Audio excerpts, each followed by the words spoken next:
Hello there, everybody. Welcome back, and for the first time in 2 weeks, happy Skews Day to you. It's October 12th, 2021. I'm Trae Crowder, and that's Mark Agee. Look at us back together again. What's up, Mark?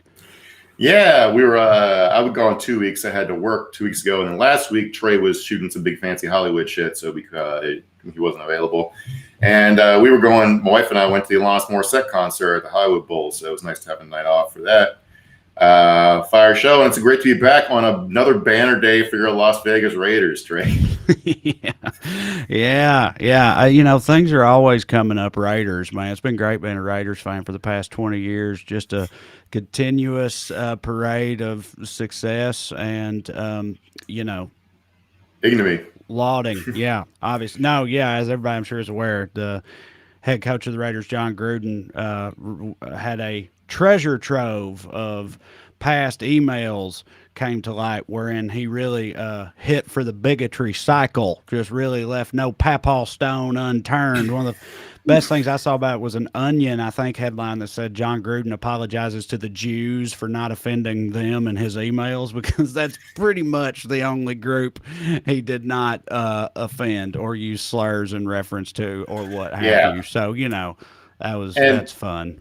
I know a lot of the viewers zone out when we talk about sports. This is not really about sports. This is about workplace power issues, bigotry, and politics, which they're basically three big things we talk about here. And if you need a political angle to connect it, John Gruden's emails were to Bruce Allen, who is the brother of George Allen, who you might remember was a Virginia politician who was governor and U.S. senator, lost, ran for Senate again in that election campaign. He called an Indian dude macaca twice on camera, which is a term for a monkey. And he tried to play it down. He lost that race by 8,000 votes. It's fair to say it swung it.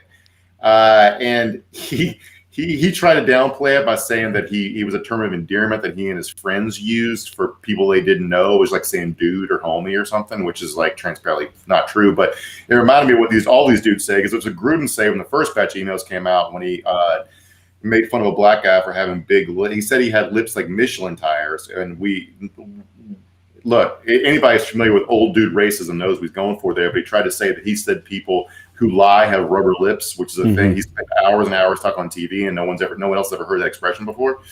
So if you're not familiar with the emails, he called Roger Goodell a gay slur that starts with the letter F.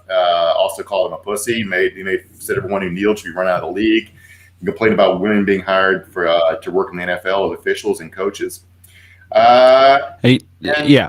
He did a whole bunch of stuff. The one thing I'll also say about it, as soon as it came out, I was like, well, he gone, and he was gone like hours later, and deservedly so. But one thing that's kind of fun, if there's anything funny about the whole fucked up scenario, it's that all those emails were found as part of an investigation that was being done into the Washington football team and their ownership and Dan Snyder, into some very serious allegations about them, like taking cheerleaders on overseas trips and then taking their passports away for them and putting them on auction to these other rich dudes and shit, like possible human trafficking shit and a whole lot of really bad stuff.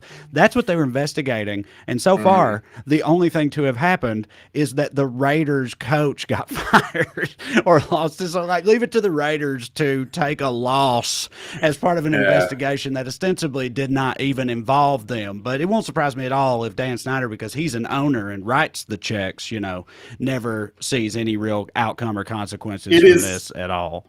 We talk about workplace power stuff. Yes, dude, Gruden had to go absolutely, because he is coaching a team that has the first NFL player to ever come out of the closet, Carl Nassib, who's been really good this year, and and so you can't have him. You can't have him having power over this dude's career. It's not transparently not fair. But also from workplace power, Gruden's just an employee. And they found a fall guy to save Dan Snyder's ass, who doesn't even work for his own team. It's like, this is just rich. It's all rich dudes covering their ass all the way down. And it just it goes uphill to the point where it stops eventually. But the stat I saw was they've obtained 650,000 emails in the course of this investigation, and the only ones that got leaked were the ones from John Gruden. We didn't even see the replies to it from the Redskins, they were the Redskins, the football team side, because it's like, and those are the emails in which Gruden insulted the commissioner. Yeah. Coincidence. Right, exactly. Yeah, I know. Yeah, I'm fully with you on that. But again, we're just from a real world side about what would bigotry actually cost people. The Ringer had a good article today talking about like how you guys might be better off football wise, because Gruden, if you look at his track record, will never play one black quarterback, and that was Sean King, who inherited when he took over the Bucs. He's hasn't had a black coordinator for 20 years, and this is in the league where 3 out of the 4 coordinators in the Super Bowl last year were black. He had one woman strength coach who he pushed out after a year. Like, it's like it's been costing talent. Like, you're robbing yourself by being a bigot, which is there's a lesson in this for if any bigots are watching. Yeah. Oh, I definitely think it could end up working out, for the Raiders. I mean, it ain't like they've been setting the woods on fire, so whatever. Yeah. It's fine. Anyway, with us as always is producer Matt. This is Weekly Skews. First, and remind you, if you're vaccinated and want to see me live, you can go to wellreadcomedy.com for tickets. We will be at one of our favorite clubs in the country next weekend in our nation's capital, the DC Improv, October 21st to the 24th. Hope to see y'all there. Okay, as for the show tonight, we will be joined by senior legal correspondent Drew Morgan for a story out of Tennessee that sees my levels of disappointment in my home state reach heretofore unseen heights, at least until the next horrific story breaks, that is. What is it? Well, it involves Karens in charge and small children in jail, and is somehow even worse than it sounds. But before that, we will keep the mood light as we dive into everybody's favorite segment, the Daily Dumbass. Matt, graphic, please. Tonight's first DD, this anti-vax protester in Los Angeles on Saturday for thinking she could scream out some shit in front of the homeless people on Hollywood Boulevard and not get a response from them. Listen closely, everybody, to this clip. Matt, play it.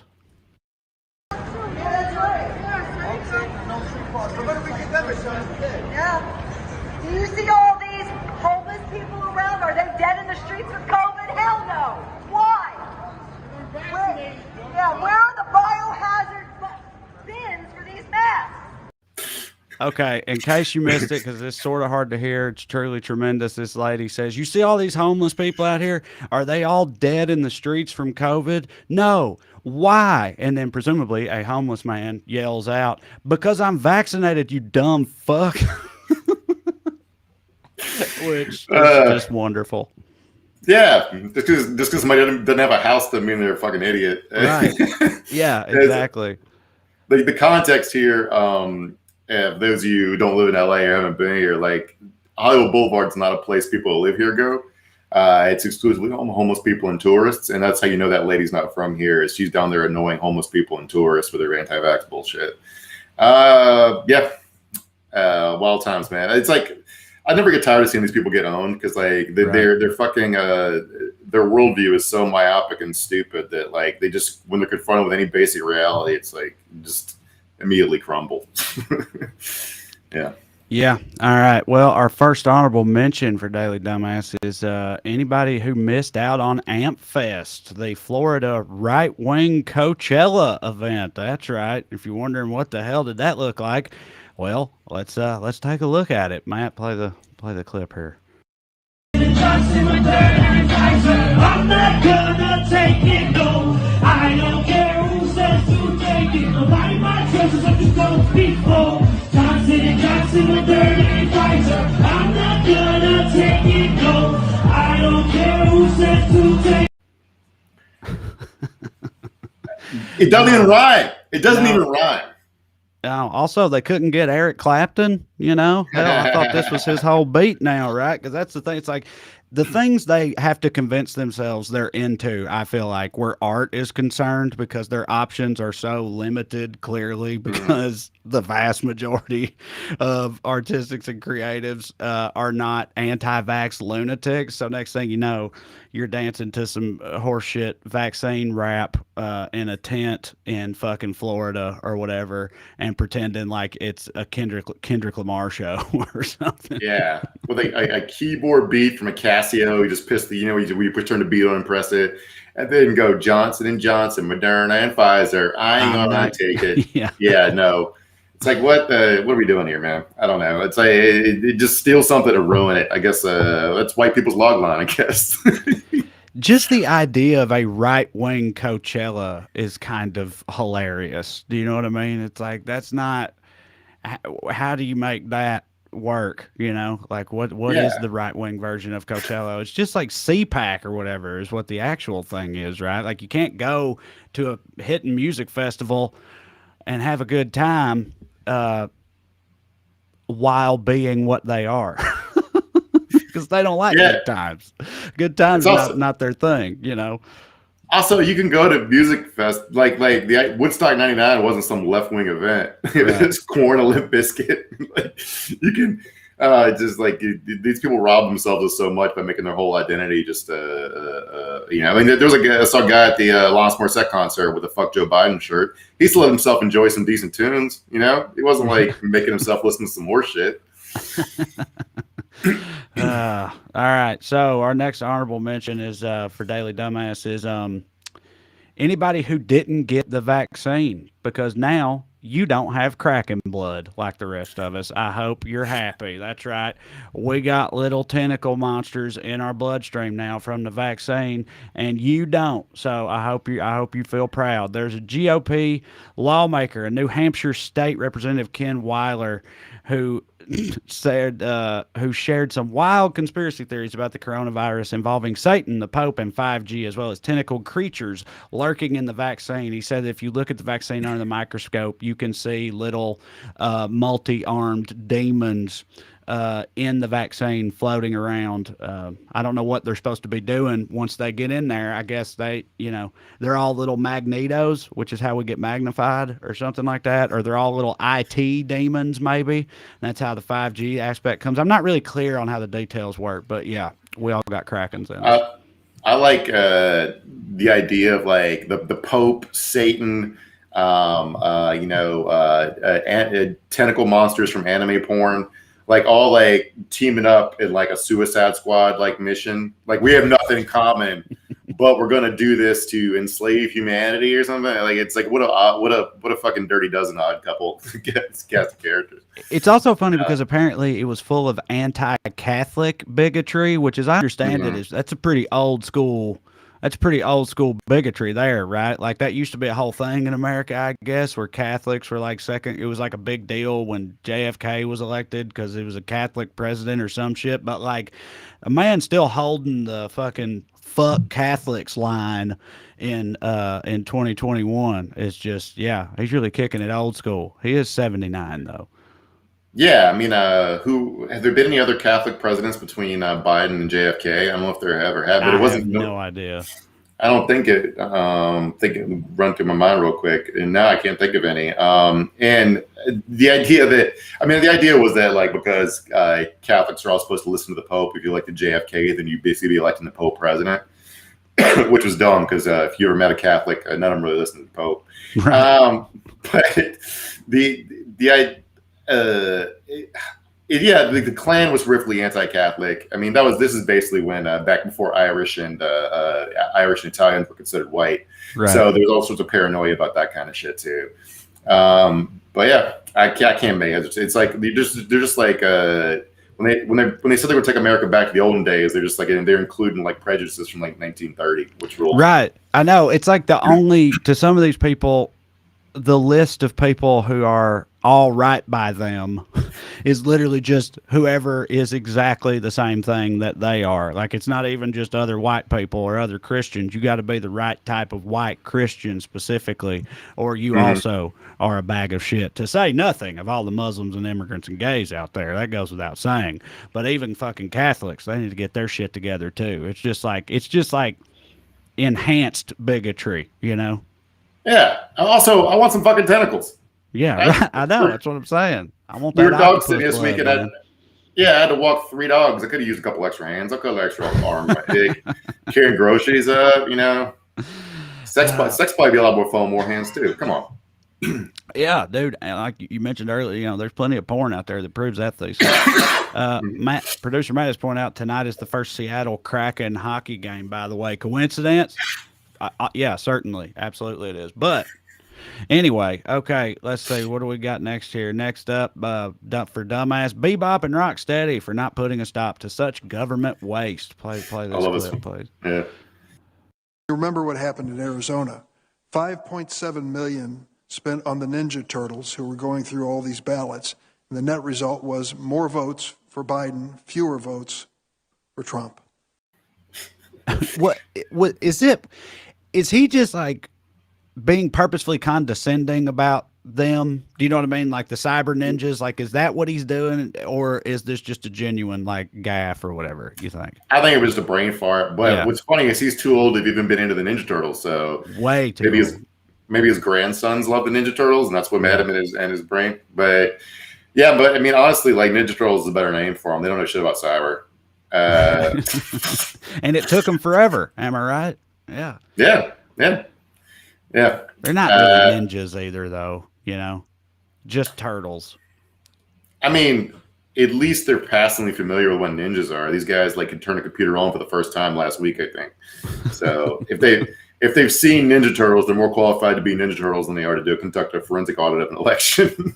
So, yeah. All right. Next up, honorable mention here: Manchin and Cinema for thinking they can ever possibly negotiate with this shit. Maria, we know that the Build Back Better agenda has become the Biden Build Back Broke agenda. And the American people have figured out that what they're trying to do is institutionalize socialism. They're trying to do a takeover of the country in one vote. They want government control of your kids. They want to look at your bank account for every transaction over $600. Anything that you do on Venmo and PayPal, they want a part of that transaction. They want government control of health care. They want to demoralize the military, close the churches, destroy your faith in the American system, and then here they're going to come with the socialist program to run your life from cradle to grave, daylight to dark. Unbelievable. Oh, God. Yeah. Senator Marsha Blackburn from where else? Tennessee there. We've talked about her plenty of times before. A proto-Karen she is, just truly. Like the idea that person who interprets this legislation that way and feels that way about it, that you could, come to the table with a couple of line item adjustments or whatever, and she would be like, oh, okay, well, now I'm in. You know what I mean? There's nowhere to go from that. Somebody was crunching the numbers about why America's falling apart, and basically, in well-developed social democracies, they spend about half their budget on what you call human infrastructure, like health and welfare, education, medicine, stuff like that. America spends about 15%. So you're just trying to help people out with childcare. Reasons people aren't having kids. We don't have enough kids in America, and you call it socialist for you? Just push ahead and do it, man. You should call you socialist no matter what. And as proof, I've mentioned a couple of times, but I saw this old news blurb floating around. And I'd mentioned before about how they when Eisenhower tried to build interstates, they called him socialist. This is the guy who defeated the fucking Nazis, was an army general. Mannion blasts Ike's policies as socialistic. Clarence Mannion accused President Eisenhower today of pushing a drift towards social government, central government, which he once abhorred and feared as a danger to democratic government. He cited examples of the president's new highway program, which he termed a form of creeping socialism patterned after the Tennessee Valley Authority. Now, this is extremely funny for a couple of reasons. One, they tried to privatize the Tennessee Valley Authority a couple of years ago. Marsha Blackburn was horrifically against it because, and I quote, it would drive prices up. So I don't want to fucking know what to do about these people, man. They're just idiots.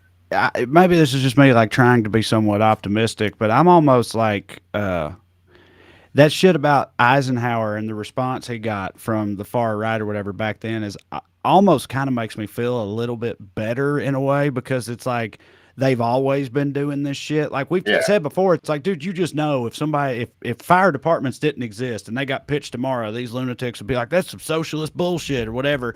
That's a talking point that gets brought up a lot that I have always subscribed to. But knowing that they were doing it even then, or like you've talked before about like when seatbelt laws, when that first became a thing. It's like they hated that then too, but in all those instances, eventually it didn't matter. The things happened. We got past it. They found another car to chase or whatever, embark at, and everybody moved on. So like, hopefully that will happen here too. Eventually, we'll just push past it in spite of them and get where we need to be one day. Oh, they'll move on to the next thing. And actually, like to be positive for a second, I saw this take today where somebody was like, the real takeaway from the current political moment is that the overwhelming majority of the Democratic Party is full on in for saving some sort of social democracy. And there's only a handful of morons standing in their way. Now, these happen to be a handful of very powerful morons like Kristen Sinema and Joe Manchin. But for the most part, the parties in the National Party anyway is arrived at the right conclusion. A few fucking asshole holdouts and some pretty dark population trends that are really holding us back here. So people are coming after Manchin and Sinema, demanding accountability or responses as to why they're holding this up and what it would take to get them there. Apparently, people like kayaked out to Joe Manchin's boat. The horror, he got accosted while on his fucking boat. And people met Sinema in the airport and were, asking her questions, asking her to just, illustrate what her stance actually is. Is it this you have a problem with? Is it elder care? Is it this? Is it this? And of course, she just wouldn't answer any of it and took refuge in a bathroom or whatever. So this shit has been happening, and Joe Biden was asked about it. And Matt, if you could play the Biden clip, that would be. Mr. President, you're talking about how you have 48 Democratic votes right now. The other two have been pressured over the weekend by activists. Joe Manchin had people on kayaks show up to his boat to yell at him. Senator Sinema last night was chased into a restroom. Do you think that those tactics are crossing a line? I don't think they're appropriate tactics, but it happens to everybody. From the only people it doesn't happen to are people who have Secret Service standing around them. So it's part of the process. Yes. I mean, first of all, she wasn't we were off last week when this is a big deal. So apologize if we're coming back to something you guys are already over. But she wasn't chased into the bathroom. They tried to talk to her. She ran into a bathroom. Right. They were trying to talk to her. These are grassroots activists who canvassed for her, who did a lot of work to get her elected in a close election, who she's ghosted since she took office. And the context, she teaches a class at a college, is where they found her. She's a class on fundraising. She's teaching a class on how to deal with lobbyists, and she won't talk to her own fucking constituents. Yeah, that's what I'm saying. It's like, and they of course jumped all over Biden's response here too, be like, oh, that's just supposed to be normal people harassing them. But it's like they're offended at the idea that these people should, have to answer to their constituents and the people that voted them in. They're public servants. These are the people they represent, asking them for answers. They're not being held at fucking gunpoint or anything. It should be part of the process. The idea that anybody's supposed to be crying over the treatment that these poor senators are receiving on their fucking boats. It's just such horse shit. Every United States senator and congressman should be required to spend a whole day a week in their home district in a fucking dunk tank. These are public servants. They work for us, and they fucking suck. They're not your god kings. You don't worship them. You treat them how being annoyed in public is something we all go through, and we're not paid off the public dole by taxpayer money. And those activists who were trying to talk to her about the girl was trying to talk to Sinema about her grandparents being deported, and Sinema's running away from her. They tried to meet at her office, but she's essentially shuttered all her district offices, and she doesn't go there anyway. So she's not doing her fucking job. That's why I passed the bills. You can explain to your constituents why you don't agree with them or whatever. But yeah, you should have to. You should. Yes. You should be forced to explain that shit. Yes. Let alone not be sympathized with because you refuse to in public and act like you're being harassed and mistreated because someone has that expectation of you. Yeah, it's fucking stupid. All right. Well, let's move into the main segment. Do you want to sort of set it up a little bit before we bring Drew out here to discuss it? Yeah. So ProPublica had a pretty infuriating long read the other day about this school district / county in Tennessee, where this one woman is basically an emperor of the child criminal justice system, and she's been locking up 50% of the kids that come in front of her as young as 7 fucking years old. And no amount of federal lawsuits apparently can make her change her ways. And Drew was mad about this. And if you don't know Drew, he's a former he's a lawyer by trade, used to be before he went into comedy full time. He was a public defender in Miami and Knoxville. And he's got a lot of anger about criminal justice issues. So we thought bringing him on to help us walk through this story. Bring in Drew, Matt. All right. Drew Morgan. Yeah. Drew, friend of the show. What's up, everybody? Friend of the show. Tour partner. Come see us. Well-Read Comedy Tour. It'll be a lot funnier you. than I was going to ask you to plug that at the end, but we could still do that too. You're doing a hell of a job, my man, out here selling us. All right. So, yeah. Mark mentioned, so this is Rutherford County, Tennessee, the geographical center of Tennessee. It's where Murfreesboro is. And the statewide average for children who have like a juvenile court issue, the statewide average for how often they actually go to jail or lockup or juvie is 5%. And in Rutherford County, it's 48%. So, yes, nearly half of the time they're locking kids up. Most of whom, not all, but predominantly these are black kids. And again, when we say kids, we're not talking about 16-year-olds out graffitiing shit and stuff like that. Them too, but fucking 7, 8, 9-year-olds. And so pretty horrific, Drew. I don't know where you want to start, but just get into it.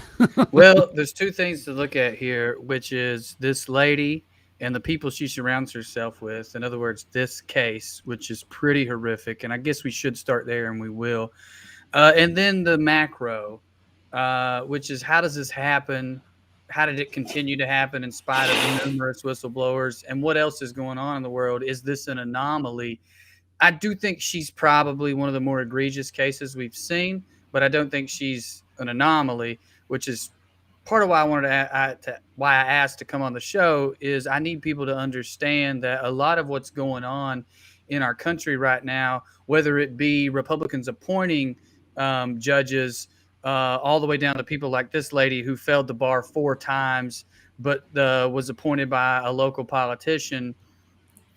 Republicans have done a great job recognizing and then utilizing the judicial system for what it is, which is a borderline democracy-proof entity of power. And it's extremely frustrating when I talk to my friends on the left, when both dyed-in-the-wool Democrats, seemingly, and people further left than that don't seem to understand how important this stuff is.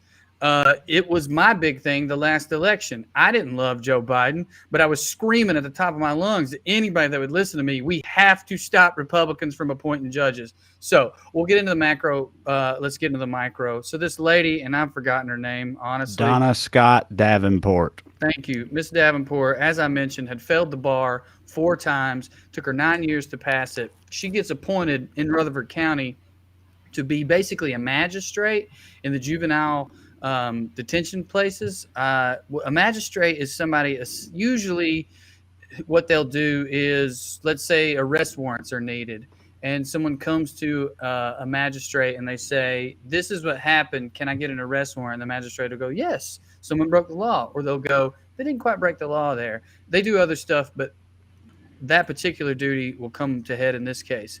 She eventually becomes the appointed judge and head over the juvenile system when that is bifurcated off. I want to say in the late 90s, early 2000s. It was August 2000. And she was actually elected, but she was her opponent was a major in the sheriff's department who was later charged with sex crimes against minors, the guy that was running against her for juvenile court judge. Right. And he got probation for that, by the way, ultimately. But anyway, so she won that election, and she hasn't been opposed since.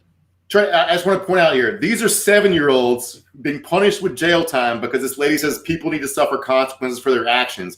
Here's a guy that molested kids that got probation because he was a cop. This is the same fucking county judicial system. Right. So it drives me insane. So what I guess trying to express is this lady's whole career started out because she was appointed by a friend of hers or whoever it was, which gives her the experience to run in the first place. I genuinely don't believe this lady wins that first election. I mean, she would have maybe against that guy, but she probably wouldn't even been a viable candidate had it not been for the fact that she gets appointed in spite of her failings as a human being inside the justice system. So she becomes a personality. She starts going on her own radio shows there locally. She starts doing all that stuff, and she's getting reelected on this campaign of, we've heard it before, law and order, tough on crime. There were examples in this article that came out of people thanking her publicly, elected politicians, thanking her publicly for, and I'm paraphrasing here, making kids wear belts in court and pull their pants up. Yeah. She's real big into that whole thing. That's kind of her whole thing is like, she frames it as, raising these kids right or whatever, like they're wayward children that she is course correcting. That's how she looks at it. And that includes like, you got to pull your pants up. You got to wear a belt. You got to tuck your shirt in. And she's like, and she's always talking about how terrible it all is. She's like, and she's like, oh, it's worse now in Rutherford County than it's ever been. This scourge of unruly children, she means. And then she specifically is quoted as saying, my 9 and 10-year-olds, it's unbelievable. It's worse than, I'm seeing a lot of aggression from my 9 and 10-year-olds that she's putting in jail. And when she says my 9 and 10-year-olds, it's worth noting she calls herself the mother of the county. So she really thinks she's raising all these people's kids, even though she's taken away a lot of their fucking kids. There's a court case where she got overruled. Like she took away custody of someone's kids. A higher court overruled her. And when the case got sent back to her, she took the kids away again and urged the couple to finalize the adoption real quick to make it harder to take the kid back away. The judge eventually took the kid back away from the adopted parents and gave it back to the birth parents. What does that fucking do to a kid, man? What is this lady? This lady's so high on her own supply. She should be in fucking prison, man. Listen, before we go back to Drew, just in the same vein of what we're talking about right now, says for cursing. So for cursing in her courtroom, she typically would sentence kids to 2 to 10 days in jail. About that, she was quoted saying, "Was I in violation? Heck yes. But am I going to allow a child to cuss anyone out? Heck no." So, when she's just in violation, she's talking about the state law and the United States Constitution, by the way. Right. So, but she knows better. And a mandate that came down, I think, during the Obama administration era. She's also in violation of putting kids in solitary confinement. Solitary confinement, children. So the case that brought her to light. Let's run down that quickly. They arrested 10 kids for fighting. Now, when I say that, I don't mean 10 kids got into a fight. 2 kids were fighting. 1 kid was filming, which is where they got the tape or the quote-unquote evidence. And then there were kids sitting around watching. One of whom, who got arrested, was saying, "Stop, Tay, don't do that." In other words, was trying to stop the fight. They charged them under a statute of criminal responsibility. That was quite literally the charge against them. As quickly as I'll explain that the criminal responsibility statute is not a crime. It is not a crime to be criminally responsible. That statute is for, as an example, you don't shoplift from Walmart, but you force a 12-year-old to. You tell them you're going to beat them up or take them away from their dad, something really messed up like that. And then they go commit a theft because of you. You are criminally responsible, but you're criminally responsible for the theft that happened. So they didn't even charge them with being criminally responsible for fighting. These idiots. And the way it happened is that they decided through the filter system, which is something she created. Sorry, I'm looking at these notes and they're distracting me because I have ADD. I realize it's not even for me. I apologize, fellas. The filter system was a policy that she put in place at the juvenile detention facility where people would decide if kids needed jail time based upon basically a feeling. It just says whether or not they're I think it was true threat. Was that the phrasing used? Yeah. So essentially what this lady is running is a little fiefdom where whoever comes in front of her courtroom, she just decides if they're a bad kid or not. She also is on the record saying things like, "I have training so I know if someone's in a gang, even if it doesn't look like they are, by the way they wear their hat. I wonder if my blue hat would make that bitch think I'm fucking Crips or whatever, because I would like to shoot her." So the thing about the filter system or whatever. So for anybody just joining us, we're talking about a case in mine and Drew's home state of Tennessee where this tyrannical juvenile court judge in Rutherford County has been locking up small children for years for very much so trumped up charges. But what you were just saying about the filter system, just so everybody knows, that's supposed to be very cut and dry, whether a kid actually goes into lockup or not. There are, of course, laws and statutes that dictate that, and it's supposed to be like wanted in connection to a very serious crime that resulted in injury or death, right? Or has already escaped from, whatever, custody. There's like a list of things that are supposed to qualify a kid for actually being locked up, and they're pretty severe because generally speaking, you want to avoid putting children in jail.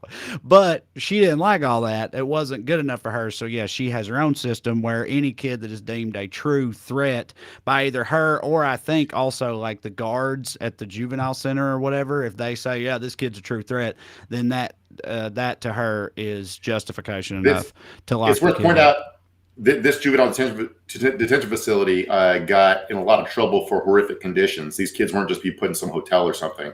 Like there were a couple cases where the guard opened a cell and went in there and beat a kid with his belt. There was another one where this one's kind of funny. Well, it doesn't start off funny, but a guy pepper sprayed a kid in his cell through the bars, and the next time the kid got out, he caught up with the guard and beat the shit out of him, and the guard got fired when he figured out what had happened. So that part hit for me. That's also my favorite part. Yeah. But the particular, sorry, Drew, did I interrupt you? No, go ahead. Sorry. The particulars of this case that launched it are pretty. So to set this scene, this happened in 2016 in April. 3 cops showed up to arrest 4 kids on a warrant that apparently they got blanket approval, hadn't even been to the magistrate yet. 2 of the 3 cops, 2 of them happened to be black, and they really did not want to do this. One of the cops ended up crying. He put the 8-year-old girl in cuffs. Then ended up, when he's walking to the car, took her cuffs off because he realized the fucked up thing he was doing and felt terrible about it. He'd also called his bosses and tried to beg them to call this off. But the ringleader was a gung-ho white cop who didn't even know what they were there for. He was just following orders type dude. The principal and vice principal are crying. One of the girls is diabetic. They did convince the cops to let her get her insulin shot from the school nurse before they dragged her off to jail. The kids' faces were blurred out using a filter in the video, so you couldn't even see. They were arresting the kids, and the word of the kid who's one kid whose face was visible was the kid who got beat up, who didn't want any of them arrested. So it was also the whole list of kids that were to be arrested was a result of an investigation by this other cop. Her name's Crystal Templeton, who, yeah, like you said, you can't even see. She interviewed like one kid and her parent and put together a list of names of kids who were present at this fight, and those are the ones that ended up being arrested. Crystal Templeton, you'll be utterly shocked to hear, has a long history of suspensions and unsatisfactory job appraisals and things like that as a cop. Like she's had a lot of. Let me run this down real quick. We talk again. These kids are suffering consequences. This is the woman who got them all arrested. She joined the Murfreesboro Police Department when she was 21. By the time the arrested Hobgood, she was disciplined at least 37 times, including 9 suspensions. She once left a loaded pistol in the seat of her patrol car. During her pursuit, she failed to turn on her dash cam. Another time, she lost control of her patrol car and hit a Ford Explorer, which in turn hit a Nissan Pathfinder, while Templeton's patrol car spinning smacked into a Toyota Sequoia. So she caused a 4-car pileup. 7 people were injured, including herself. Those 37s don't count the time she was suspended for this. She got 3 days paid leave for this. But don't worry, she's off the force now. Now she's a life coach and does multi-level marketing shit. So there you go.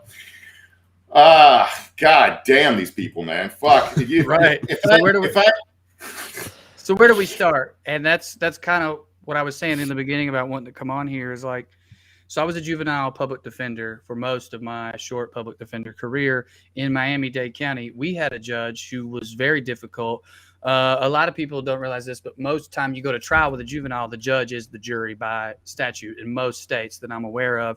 We had a tough judge. We couldn't convince him of anything. I had a case one time where a cop shoved a kid on camera who had nothing to do with the case we were doing as he was walking down the hallway, just randomly, just knocked him against the wall, rounds the corner Two kids are arguing. He runs up to them and then starts beating the fuck out of one of the kids.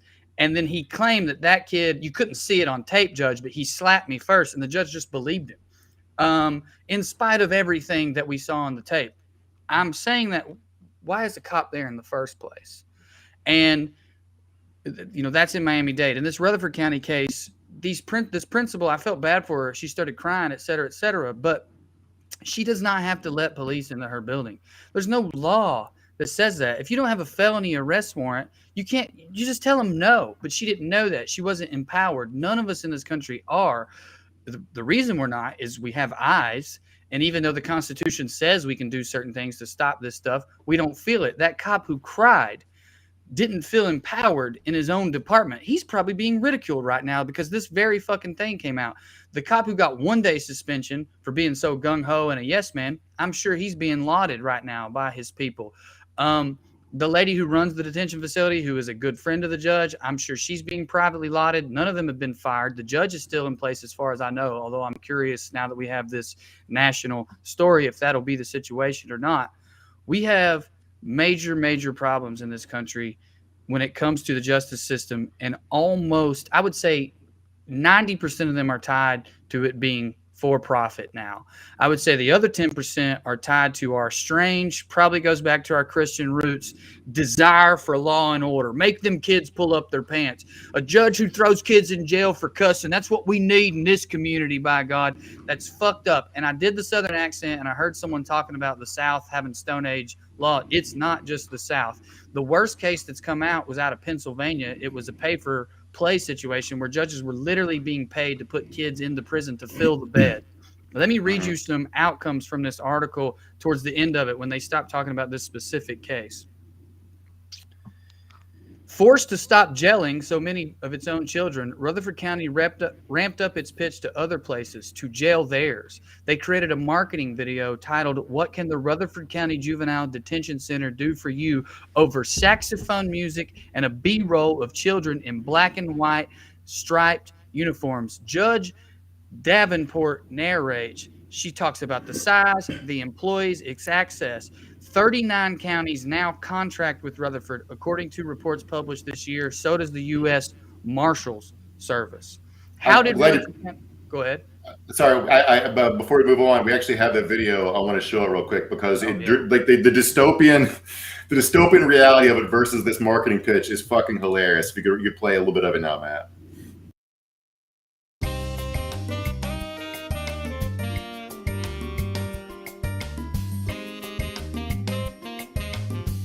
Built in 2008, the Rutherford County Juvenile Detention Center is a 43,094 square foot facility that is located in the heart of Tennessee. Just minutes from Interstate 24 in Murfreesboro, the center is easily accessible with plenty of lodging and restaurant choices to choose from. There are also several major hospitals within a short driving distance as well. With its close proximity to I-24, you can also connect with Interstate 65 and Interstate 40 in less than 30 minutes via State Route 840 that... The idea that we have a close proximity to hospitals for when we pepper spray and beat the shit out of the kids is so fucking dystopian. And you talk about the pay-for-play, the cash for kids scale in Pennsylvania. They essentially found a loophole here where this is perfectly legal because she's getting all her money from the taxpayers. This lady, the Davenport, the judge, makes $176,000 a year in Murfreesboro, and we were talking about her resume earlier in her political career. We didn't talk about how she lied in her fucking resume. None of her history lines up with any sort of public record. She says she was a campus cop when she was in college. That wasn't true. She also said she helped the FBI catch serial killers in a time when she was working in the fucking private sector. This would be funny if it wasn't ruining kids' lives. Well, she's nuts. She's a narcissist and a psychopath, but we cannot get rid of narcissists and psychopaths. The question we have to ask ourselves going forward is how do we prevent them from becoming important people? And this isn't the 100% cure, But one way we got to do it is to stop putting profits over people. It's the classic example of why you can't privatize schools. They say because if you own a grocery store, you get a bad case of blueberries, you throw them away. You can't throw away quote unquote bad kids. That's why it should be public, not private. It's definitely the same thing when it comes to not just juveniles, but all prisons. Let me read you some more things that went down with this. This is right from the article. The Department of Children's Services licenses juvenile detention centers. When they went to basically not test, what's the word I'm looking for, examine this facility, some of the reports, there was very little graffiti, an inspector wrote in 2010. Neat and clean, the inspector wrote 2011, 2013, and 14.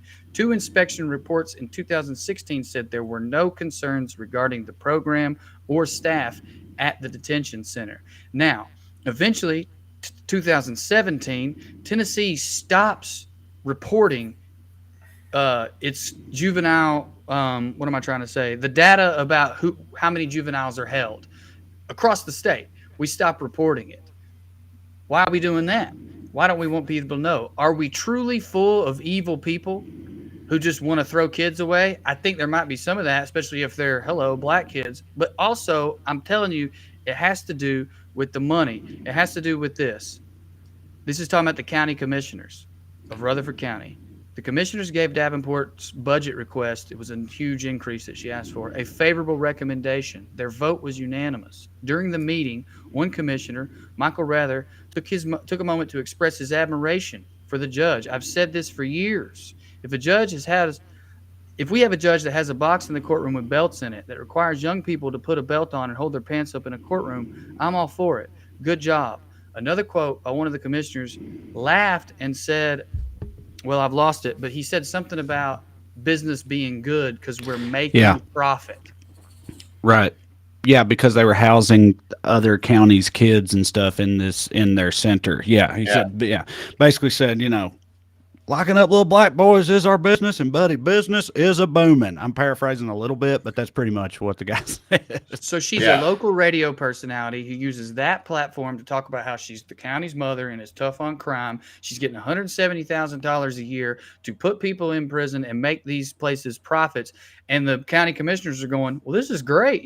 Usually a jail costs money. It's actually making us money. This is wonderful, with no one looking at the effects that it's having on their actual constituents. I don't know how you fix that, but the profit is, the quest for the profit is definitely a big part of it. Talking about nobody feels empowered. Like this passage, we rag on cops a lot, deservedly. But I wanted to read this because it's like the dehumanization system, like it applies to everybody. Check this out. The father, the guy named Miles, the guy who took the cuffs off the 8-year-old, his last name's Miles. Miles is exiting the jail after the 8-year-old turned out didn't get processed because she was arrested accidentally. She wasn't supposed to be brought in, so all she got was PTSD. So the father asked why this was happening. I don't know, Miles answered. We are good people, the father said. I can imagine what you're feeling, Miles answered. He explained briefly the juvenile court process. I'm sure that's helpful. This is wrong, the father told Miles over and over. After the third time, Miles, fighting back tears, said he understood as a parent himself the father's anger and pain. Fuck you, the father said. I understand, Miles answered. You can only ask people to turn off their humanity professionally so many times before it's just permanently fucking off. It's goddamn infuriating. Yeah, I mean, I'm sure that cop has PTSD as well, and I have absolutely no sympathy for him. But I do think, on a personal level, you're touching on something that is really important here. I mean, you look at this woman, she's being lauded. She's been overturned numerous times. She's been told point blank. She's been reprimanded by the state bar. And that's where I'm going. These are the checks and balances we're supposed to have in place that are failing. This lady's being reprimanded, but she's being reelected. The county commissioners like her. Why? Because she's making everyone money. Now, you touched on earlier about how it's a loophole because it's technically legal. I'm not so sure, because numerous times she's put people in jail, kids, when by law, federal and state, she was not supposed to. And there are protections for judges when it comes to your official judicial capacity being protected. It's in a type of immunity, but there are exceptions to it.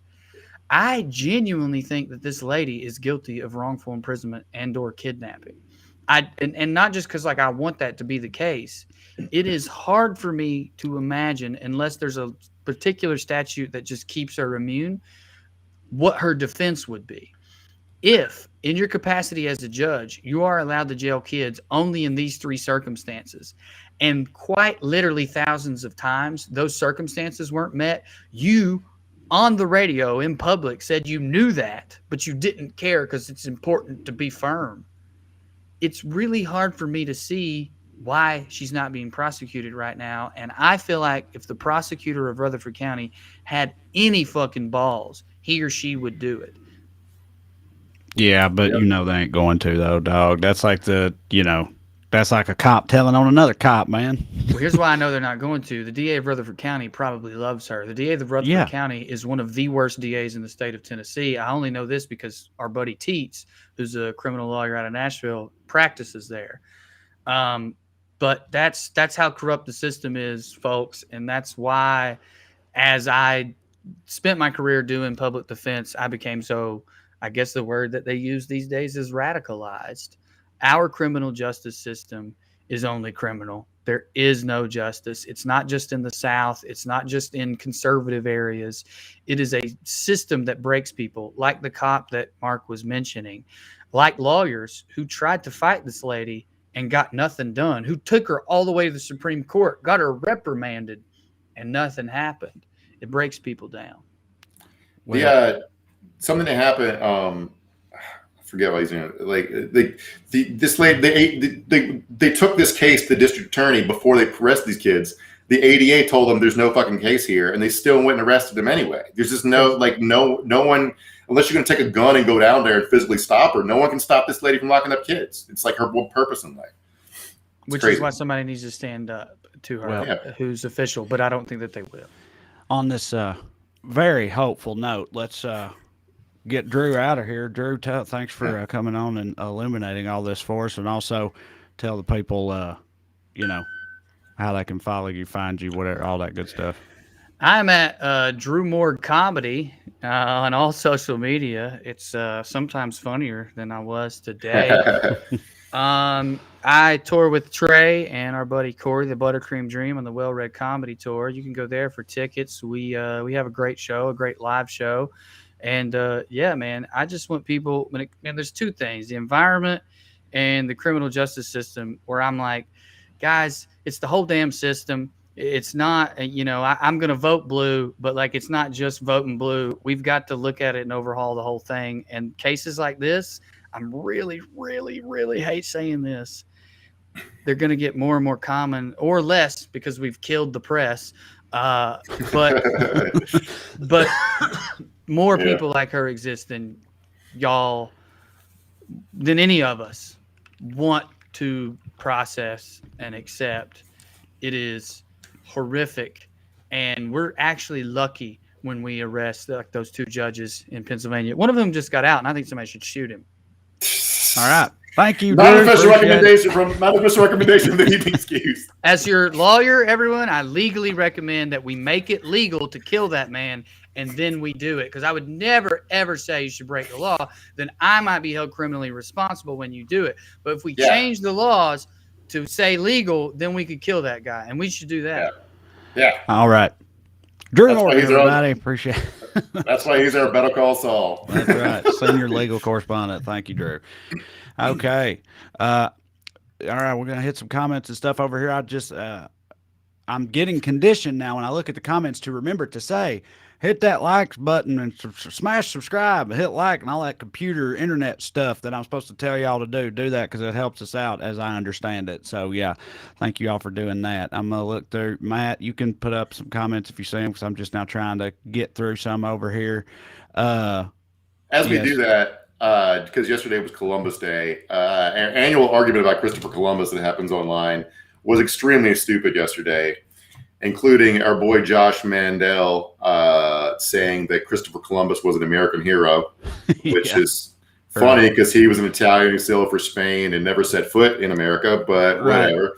But it's also, again, to these people, Jesus is an American hero, Yeah. Yeah. Jesus, the first American. Everybody knows that. So yeah, it's so wild to me.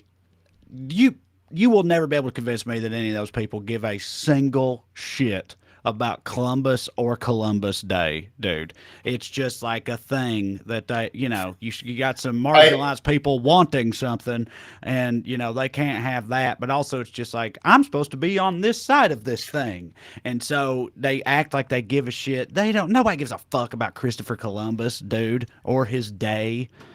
Yeah, the Sopranos episode on it is pretty much the call it Chris is pretty much the only thing worth the final word on the matter. Right. Jim Gray says Happy Indigenous Peoples Day. Yes. Jim, yeah.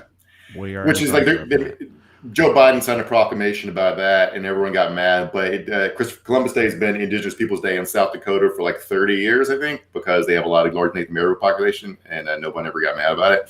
But also, like me and you talked about it yesterday. Amerigo Vespucci is right there. Like the whole country's named after him. He's another Italian American hero. By the way, he's the cartographer, of course, who like drew the outlines of the South American coast, and that's why they named it after him. He quickly realized that he wasn't in Asia, and that was in 1501. So only a decade after Columbus. He was way smarter than Christopher. He never killed anybody, never raped anybody, never enslaved anybody. So build a statue of him if you want, if you need to replace the Great Italian. But yesterday I learned I'd never known the origins of Columbus Day, which is really funny to me. So in 1892, it was the 400th year anniversary of Columbus landing in Hispaniola and in the Caribbean. And he so what had happened around that time is a couple of Italians were accused of killing a cop in New Orleans. Some good old boys, as they're prone to do, got hyped up on racism. They went down to the courthouse and lynched 8 Italians. I think they shot 6 and hung 2. So there was a big internet. Teddy Roosevelt said, "That's awesome. We should kill all Italians." Italy got mad. Italy got mad about it. So Benjamin Harrison, to try to calm shit down and to pander for Italian American votes, issued a national proclamation, the 400th anniversary of Columbus Day, the Columbus landing in the world, that there we would have a national day of celebration for Christopher Columbus. Harrison lost the next election anyway. Anyway, everyone forgot about it. We made a national holiday it was a federal holiday in 1971, I think. So it was like an olive branch, an olive oil branch, if you will, that we were offering the Italians. Okay. Yeah, it's just a very, very, very American that so Teddy Roosevelt is horrifically racist against Italians. We put up a statue of him in South Dakota to make up for him being racist against Italians. We put up statues of a racist Italian. That was our compromise. Yeah. Yeah. Yeah, just got to even out the racist. As long as we have an equal number of separate racists represented by statues, then, we can keep on America. And Carla Barrick says, "I'm an American Indian, thus Columbus can kiss my brown ass, and we have to share the day with him." Yeah, but, maybe one of these days they'll just fully take it away. We talked about it last year, I think, after Columbus Day, but I get mad about it every year because so many people seem to think that Christopher Columbus proved the world was round, and it drives me fucking insane. Everyone knew the world was round in 1492. Aristophanes, whatever the dude's name is, BC calculated the circumference of the Earth within 5 kilometers. Aristotle knew the Earth was round. Sailors who had to navigate a curved Earth in 3 dimensions by stars, which moved because the Earth was rotating, knew the Earth was round. If not because of that, because when they're sailing, they saw another ship, the first thing they would see was sails coming up over the fucking horizon. That's why they put the flag at the top of the mast. So the first thing you'd see was whether you were coming up on an enemy or a friend. They knew the Earth was round. Columbus thought the Earth was small. He was a fucking idiot. He got lost. He almost died. The only good character quality that is involved in this is a morally neutral one, which is brave. He was bravely stupid, and therefore he got to be the first one here, if you don't count the Native Americans and the Vikings. So. Right, yeah. So you just don't count them. Yeah. Stephanie Seaton says, "Drew trying to legislate his way into the purge." Yes, he is. He would love nothing more. Big good old purge. He's a purgy type bitch. He is. He wants to burn it all down. Combine the purge with the terror in France, and you got that's pretty much Drew's night dream scenario. Mm-hmm. Guillotines, baby. All right, guillotines, baby. Okay, remember, you can go to weeklyskews.com and get you a shirt if you're so inclined. You can also go to wellreadcomedy.com and get you tickets to see me if you're vaccinated and are so inclined. I believe that'll do it for this week's edition. We will be back next Tuesday night right here on the Skews. See you.